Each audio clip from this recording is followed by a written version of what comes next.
إنما يخشى الله من عباده العلماء. بسم اللہ الرحمن الرحیم. السلام علیکم ورحمۃ اللہ وبرکاتہ. دوستو، امید ہے کہ آپ سب خیر و عافیت سے ہوگے. میرے عزیز ساتھیوں، آج آپ حضرات کی خدمت میں دو بڑی مشہور روایتیں اور ان کا حکم پیش کر رہا ہوں. میرے عزیز ساتھیوں، میں اپنی ہر ویڈیو کے شروع میں یہ بات کہتا ہوں کہ ویڈیو کو دھیان اور توجہ سے دیکھنا. بہت سے حضرات اس پہ اعتراض کرنے لگے کہ مفتی صاحب آپ ہر ویڈیو میں یہی بات کہنے لگے، آپ ویڈیو کو بڑھا دیتے ہیں، اس کو کھینچ دیتے ہیں، لمبا کھینچ دیتے ہیں، تو ایسا کیوں کرتے ہیں آپ؟ بہتر ہے کہ آپ سیدھا سیدھا روایت بتائیں اور بات کو ختم کریں.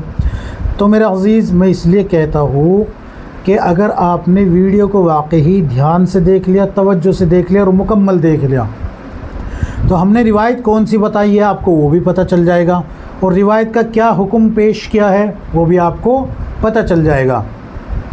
بہت سے حضرات میں نے ایسے دیکھے ہیں جن کے کسی ویڈیو میں کومنٹس موجود ہیں، لیکن پھر دوسری ویڈیو میں کومنٹ کر کے پوچھتے ہیں کہ حضرت ہم نے آپ سے وہ روایت سنی تھی، وہ کون سی ویڈیو میں ہے؟ آپ نے جو بتائی ہے وہ کون سی ویڈیو میں بتائی ہے؟ تو اگر آپ نے دھیان سے اس ویڈیو کو دیکھ لیا ہوتا تو شاید آپ کو یہ بار بار کومنٹس کرنے کی ضرورت نہ پڑتی کہ کون سی ویڈیو میں ہے. اسی لیے میں آپ حضرات سے کہتا ہوں کہ ویڈیو کو دھیان اور توجہ سے دیکھیں تاکہ بات آپ کی سمجھ میں آ جائے، آپ خود بھی جو ہے بیان کرنے سے رک جائے اور لوگوں کو بھی بیان کرنے سے روکنے میں کامیاب ہو جائے. اس لیے میں بار بار کہتا ہوں، مجھے کوئی شوق نہیں ہے ویڈیو کو بڑا کرنے کا، بڑھانے کا، نہیں، بلکہ الحمدللہ میرا چینل جو ہے وہ مونیٹائز ہے. ویڈیو بڑھانے والے لوگ جو ہوتے ہیں، حضرات جو ہوتے ہیں، وہ ہوتے ہیں تاکہ ان کا واچ ٹائم مکمل ہو جائے، وہ واچ ٹائم بڑھ جائے. تو الحمدللہ ہمارا چینل تو مونیٹائز ہے، ہمیں جو ہے واچ ٹائم بڑھانے کی ضرورت نہیں ہے. وہ تو جب آپ حضرات ویڈیو دیکھیں گے تو واچ ٹائم خود بخود بڑھتا چلا جائے گا. تو بہر کیف کرتے ہیں آج کا ویڈیو شروع. سب سے پہلی روایت سنیں. آپ صلی اللہ علیہ وسلم کا ارشاد ہے، جس نے کسی ایسی عورت کے ہاتھ کو چھوا جسے چھونے کی کوئی سبیل نہ ہو تو روز قیامت اس کی ہتھیلی پر انگارہ رکھا جائے گا یہاں تک کہ مخلوق کے مابین فیصلہ ہو جائے. سمجھ میں آ گئی بات؟ اب اس روایت کا حکم سنیں. حافظ زعلی رحمۃ اللہ علیہ فرماتے ہیں یہ غریب ہے، یعنی کہ یہ روایت غریب ہے. علامہ صدر الدین ابن ابی عز حنفی رحمۃ اللہ علیہ فرماتے ہیں میں نے مشہور کتب حدیث میں سے کسی کتاب میں اسے نہیں دیکھا. حافظ ابن حجر اسقلانی رحمۃ اللہ علیہ فرماتے ہیں مجھے یہ نہیں مل سکی. حافظ بدر الدین عینی رحمۃ اللہ علیہ فرماتے ہیں یہ نبی صلی اللہ علیہ وسلم سے ثابت نہیں ہے اور اسے ارباب صحاح و حسان میں سے کسی نے ذکر نہیں کیا. الحاصل اس روایت کو آپ صلی اللہ علیہ وسلم کے انتساب سے بیان کرنا درست نہیں ہے. البتہ ایک روایت ہے جو کہ بالکل صحیح سند سے ثابت ہے، آپ اس کو بیان کریں. معجم الکبیر کھول کے دیکھیں گے آپ کو یہ روایت مل جائے گی. اسی طریقے سے مجمع الزوائد کھول کے دیکھیں گے، اس میں بھی آپ کو یہ روایت مل جائے گی. سنیں روایت. معقل بن یسار رضی اللہ عنہ فرماتے ہیں کہ رسول اللہ صلی اللہ علیہ وسلم نے ارشاد فرمایا تم میں سے کسی ایک کے سر میں لوہے کی سوئی چبھو دی جائے، یہ اس سے بہتر ہے کہ وہ کسی ایسی عورت کو چھوئے جو اس کے لیے حلال نہیں ہے. پھر سے سنیں روایت. معقل بن یسار رضی اللہ عنہ فرماتے ہیں کہ رسول اللہ صلی اللہ علیہ وسلم نے ارشاد فرمایا تم میں سے کسی ایک کے سر میں لوہے کی سوئی چبھو دی جائے، یہ اس سے بہتر ہے کہ وہ کسی ایسی عورت کو چھوئے جو اس کے لیے حلال نہیں ہے. اب سمجھ میں آئی بات؟ اس روایت کو آپ بیان کریں، یہ بالکل صحیح سند سے ثابت ہے. معجم الکبیر کھول کے دیکھیں گے اس میں بھی آپ کو مل جائے گی. اسی طریقے سے مجمع الزوائد کھول کے دیکھیں گے اس میں مل جائے گی. اس کو آپ بیان کریں، آپ پہ کوئی آبجیکشن نہیں اٹھائے گا.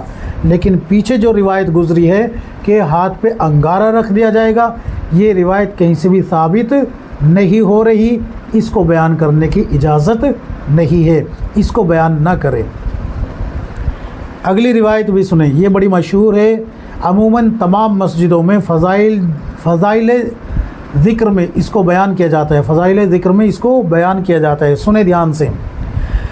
رسول اللہ صلی اللہ علیہ وسلم کی طرف منسوب کر کے یہ بیان کیا جاتا ہے کہ آپ صلی اللہ علیہ وسلم نے فرمایا اوپر والا جنتی کروٹ بدلے گا، نیچے والے جنتی کو خوشبو آئے گی۔ وہ فرشتوں سے پوچھے گا یہ خوشبو کیسی؟ فرشتے عرض کریں گے اوپر والے جنتی نے کروٹ بدلی ہے، اس کی خوشبو ہے۔ وہ پوچھے گا اوپر والے درجے کے جنتی کا عمل کیا مجھ سے زیادہ تھا؟ تو جواب فرشتے یہ دیں گے، جواب ملے گا اس نے ایک مرتبہ تجھ سے سبحان اللہ زیادہ کہا تھا۔ یہ اس طریقے سے بیان کیا جاتا ہے کہ ایک مرتبہ سبحان اللہ کہنے والا جنتی نیچے والے جنتی سے اوپر والے درجے میں ہوگا، اور جب یہ کروٹ بدلے گا تو نیچے تک خوشبو پہنچے گی، اور نیچے والا جنتی جو ہے کہے گا یہ خوشبو کیسی ہے؟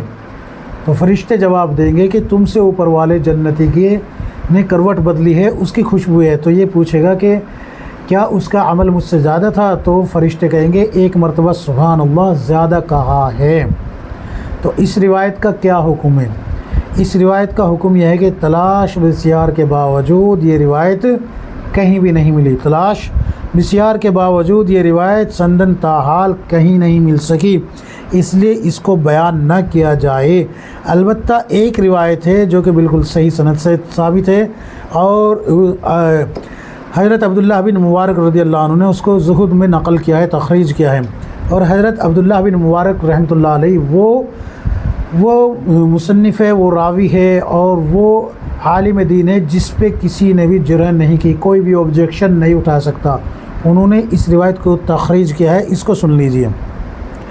رسول اللہ صلی اللہ علیہ وسلم کا ارشاد ہے جنت درجہ بدرجہ ہے، جیسے آسمان و زمین کے مابین ہے، اور ایک شخص اپنی نگاہ اوپر اٹھائے گا تو ایک بجلی کی چمک ہوگی جو قریب ہوگی کہ اس کی بینائی اچک لے، پھر یہ بندہ کہے گا یہ کیا ہے؟ اس سے کہا جائے گا کہ یہ تمہارے فلاں بھائی کا نور ہے۔ تو وہ کہے گا میرا فلاں بھائی، ہم سب دنیا میں عمل کرتے تھے اور اسے مجھ پر اس طرح فضیلت دے دی گئی۔ راوی فرماتے ہیں اسے کہا جائے گا وہ عمل کے لحاظ سے تجھ سے افضل تھا، پھر اس کے دل میں رضامندی ڈال دی جائے گی حتیٰ کہ وہ راضی ہو جائے گا۔ اس روایت کو آپ بیان کریں، خوب دھڑلے سے بیان کریں، آپ پہ کوئی آبجیکشن نہیں اٹھائے گا۔ کیوں؟ اس لیے کہ یہ روایت بالکل صحیح سند سے ثابت ہے۔ حضرت عبداللہ بن مبارک رحمۃ اللہ علیہ نے زہد میں اس کو نقل کیا ہے، الزہد میں اس کو نقل کیا ہے، تخریج کیا ہے۔ آپ اس کو بیان کریں، آپ پہ کوئی آبجیکشن نہیں اٹھائے گا۔ لیکن وہ والی روایت جو پیچھے میں نے آپ حضرات کے سامنے پیش کی ہے کہ جنتی جب کروٹ بدلے گا تو نیچے والے جنتی کو خوشبو آئے گی، وہ روایت کہیں سے بھی ثابت نہیں ہو رہی، لہذا اس کو بیان نہ کیا جائے۔ آپ حضرات جو ہے نا دھیان سے ویڈیو دیکھیں، میں آخر میں بھی کہہ رہا ہوں دھیان سے ویڈیو دیکھیں، انشاءاللہ لوگوں کو ان روایتوں کو بیان کرنے سے روکنے میں کامیاب ہو جائیں گے۔ اللہ کے نبی صلی اللہ علیہ وسلم پر جھوٹ بولا جا رہا ہے اور ہم خاموش ہو کے وہاں سے سن رہے ہیں یا بے شک کرتے ہیں، تو گویا کہ ہم اللہ کے نبی صلی اللہ علیہ وسلم پر معاذ اللہ اعوذ باللہ جھوٹ بولنے میں شامل ہے کہ ہم جو ہے تصدیق کرتے ہیں کہ ہاں اللہ کے نبی نے معاذ اللہ جھوٹ بولا ہے، اس لیے ہم بے شک کہہ رہے ہیں۔ تو اس لیے میرے عزیزو ہمیں روکنا چاہیے ان لوگوں کو جو ان کو بیان کرتے ہیں۔ اللہ تعالیٰ سے دعا ہے کہ اللہ رب العزت مجھے بھی، آپ کو، ہم سب کو کتاب و سنت کے مطابق زندگی گزارنے کی توفیق عطا فرمائے، آمین یا رب العالمین۔